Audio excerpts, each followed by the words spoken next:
Bismillahirrahmanirrahim. Assalamualaikum warahmatullahi wabarakatuh. Innal hamdalillah nahmaduhu wa nasta'inuhu wa nastaghfiruh wa na'udzu billahi min shururi anfusina wa min sayyiati a'malina. May yahdihillahu fala mudhillalah wa may yudlil fala hadiyalah. Asyhadu an la ilaha illallah lahu la syarikalah wa asyhadu anna Muhammadan abduhu wa rasuluh. Amma ba'du. Allahumma shalli ala Muhammad wa ala ali Muhammad. Apa kabar anak-anakku yang Bapak cintai dan Bapak banggakan? Semoga dalam keadaan sehat dan dalam lindungan Allah Subhanahu wa taala. Dalam kesempatan kali ini Bapak akan menyampaikan kultum atau materi yang berhubungan dengan ibadah yang sedang kita jalani kali ini, yaitu puasa. Yaitu mengenai syarat dan rukun puasa. Adapun syarat yang pertama yaitu seseorang itu berkewajiban menjalankan ibadah puasa apabila dia beragama Islam. Maka tidak diwajibkan bagi seorang yang beragama di luar Islam. Ibadah yang menjadi keharusan atau rukun keislamannya yaitu adalah puasa. Sebagaimana yang kita ketahui bahwa puasa Ramadan termasuk dalam salah satu rukun Islam. Lalu syarat yang kedua. Syarat yang kedua itu berkewajiban menjalankan ibadah puasa ketika ia sudah balik. Dengan ketentuan bagi laki-laki pernah keluar air mani dari kemaluannya baik dalam keadaan tidur ataupun terjaga. Dan untuk anak perempuan sudah keluar menstruasi atau haid. Dan bagi yang belum keluar mani atau haid, maka batas minimal ia dikatakan balik pada usia 15 tahun dari usia kelahirannya. Lalu syarat yang ketiga, bagi seorang muslim yang sudah balik, terkena kewajiban menjalankan ibadah puasa apabila ia memiliki akal yang sempurna atau tidak gila, tidak cacat mental. Syarat balik dan berakal ini bersandar pada sabda Nabi SAW. 3 golongan yang tidak terkena hukum syar'i, yaitu orang yang tidur sampai ia terbangun, orang yang gila sampai ia sembuh, dan anak-anak sampai ia balik. Lalu syarat yang keempat. Syarat yang keempat adalah mampu menjalankan ibadah puasa. Selain Islam, balik dan berakal, seorang juga harus mampu dan kuat untuk menjalankan ibadah puasa. Apabila tidak mampu, maka diwajibkan mengganti di bulan berikutnya atau membayar fidyah. Ketidakmampuan berpuasa ini bisa terjadi karena seseorang itu dalam perjalanan, atau sakit, atau ibu hamil yang sedang menyusui, dan berusia sudah sangat tua dan sudah sangat renta. Tentang uzur sakit dan safar disebutkan dalam ayat A'udzubillahi minasyaitonirrajim wa man kana maridan aw ala safarin fa iddatum min ayamin ukhar.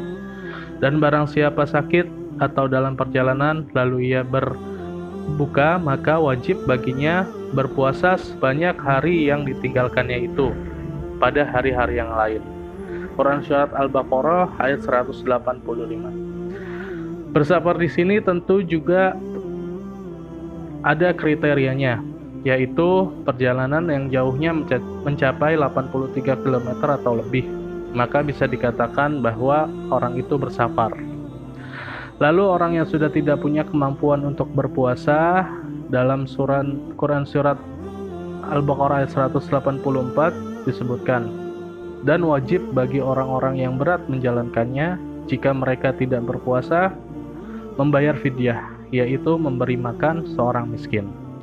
Syarat wajib yang terakhir adalah mengetahui awal Ramadan dan hari pertama berpuasa hingga sebulan penuh. Untuk menetapkan pengetahuan mengenai awal Ramadan dapat bersumber pada salah satu seorang yang terpercaya atau adil yang mengetahui awal bulan Ramadan dengan melihat hilal. Setelah terpenuhi syarat wajib, maka orang yang menjalankan ibadah puasa juga harus memenuhi rukun puasa agar ibadahnya sah dan diterima oleh Allah Subhanahu wa taala. Rukun puasa itu ada 2. Yang pertama, niat dan yang kedua adalah menahan diri dari yang membatalkan puasa. Niat puasa berarti berkeinginan untuk berpuasa. Letak niat adalah di dalam hati, tidak cukup di lisan. Akan tetapi tidak mengapa untuk melafazkan niat di lisan bersama dengan niat di dalam hati untuk menguatkan. Syarat berniat puasa Ramadan yaitu at-tabyid, yaitu berniat di malam hari sebelum subuh. Jika niat puasa wajib baru dimulai setelah subuh, maka puasanya itu tidak sah. Dalilnya adalah hadis dari Hafsah Ummul Mukminin radhiyallahu anha. Nabi SAW bersabda yang artinya, siapa yang belum berniat di malam hari sebelum subuh, maka tidak ada puasa baginya. Baca niat puasa Ramadan adalah sebagai berikut. Nawaitu shoma ghadin an adai fardhi syahri Ramadana hadhihi sanati lillahi ta'ala. Rukun yang kedua yaitu menahan diri dari hal-hal yang membatalkan puasa. Allah Subhanahu wa taala berfirman yang artinya, dan makan minumlah hingga terang bagimu benang putih dari benang hitam, yaitu fajar. Kemudian sempurnakanlah puasa itu sampai datang malam.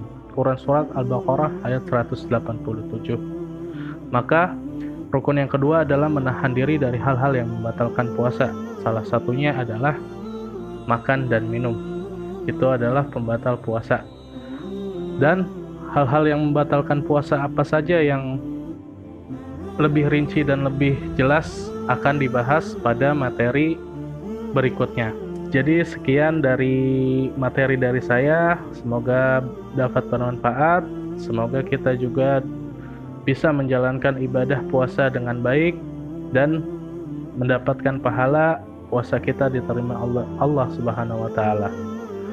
Sekian dari saya, subhanallahumma wa bihamdika asyhadu an la ilaha illa anta astaghfiruka wa atubu ilaik.